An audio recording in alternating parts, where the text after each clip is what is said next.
नमस्कार दोस्तों, मेरा नाम रिचा है और आप सबका एक बार फिर से स्वागत है मेरे चैनल जियो नेक्ट्रा में। दोस्तों, आज हम बात करने वाले हैं नॉन वेज मिल्क के बारे में।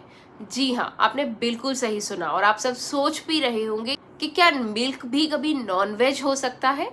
बिल्कुल हो सकता है अगर आप इसको अमेरिका से इंपोर्ट करते हैं। और डोनाल्ड ट्रंप जो कि अमेरिका के प्रेसिडेंट हैं, वो इंडिया पे प्रेशर क्यों बना रहे हैं यूएसए मिल्क को इंपोर्ट करने के लिए, और इंडिया इसको अपोज क्यों कर रहा है, इंडिया इसका विरोध क्यों कर रहा है, ये सब जानने के लिए पूरी वीडियो को एंड तक जरूर देखिएगा।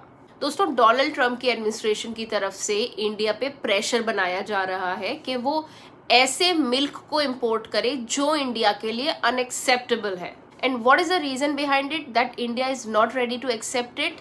Before that we need to understand what is non veg milk actually. और इसी वजह से इंडिया इस मिल्क को नॉन वेज कैटेगरी में डालने की सोच रहा है। दोस्तों, सोचने वाली बात यह है कि ट्रंप एडमिनिस्ट्रेशन इंडिया को क्यों प्रेशराइज कर रहा है उनसे मिल्क को इंपोर्ट करने के लिए। यूएस के फार्म्स के अंदर ओवर प्रोडक्शन हो रहा है, मतलब जरूरत से ज्यादा प्रोडक्शन हो रहा है जितनी डिमांड भी नहीं है। इसीलिए ट्रंप एडमिनिस्ट्रेशन चाहता है कि अपने सरप्लस को वो इंडिया जैसे बड़े मार्केट में बेच के प्रॉफिट कमाए। बिकॉज आपको पता है इंडिया के अंदर मिल्क का कंजम्पशन एक बहुत बड़े लेवल पे होता है।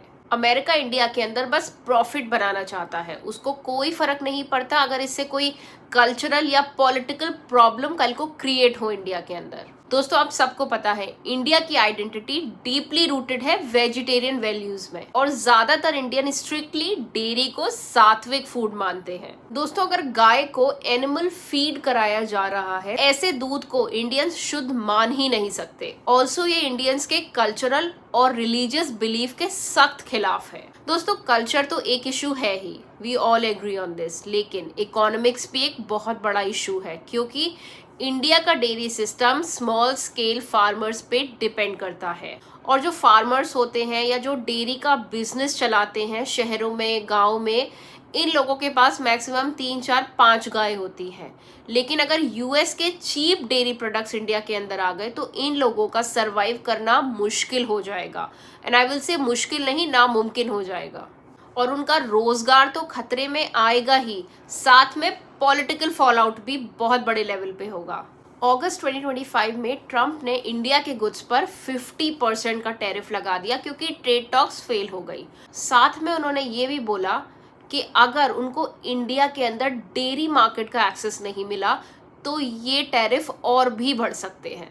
लेकिन दोस्तों, सबसे अच्छी और पॉजिटिव बात ये है कि हमारे प्राइम मिनिस्टर नरेंद्र मोदी ये भी पीछे नहीं हटे और इन्होंने अपने फार्मर्स के प्रोटेक्शन को प्रायोरिटी बनाया है। और दोस्तों, ये ज़रूरी भी है क्योंकि इंडिया को अपने डेयरी सेक्टर को प्रोटेक्ट करना ही होगा एट एनी कॉस्ट। नहीं तो ये आउटसाइडर्स मार्केट को कैप्चर कर लेंगे और ये फार्मर्स बर्बाद हो जाएंगे। तो दोस्तों, अब ये सिर्फ एक दूध का मुद्दा नहीं है, ये एक क्लैश है ट्रेड, इकोनॉमिक्स, कल्चर और रिलीजन का। आपको क्या लगता है, क्या इंडिया को अमेरिका के प्रेशर के आगे झुकना चाहिए या अपने कल्चरल और एग्रीकल्चर लेगेसी को बचाना चाहिए?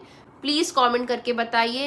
एंड अगर आपने मेरा चैनल अभी तक सब्सक्राइब नहीं किया है तो प्लीज सब्सक्राइब करिए और मुझे सपोर्ट करिए।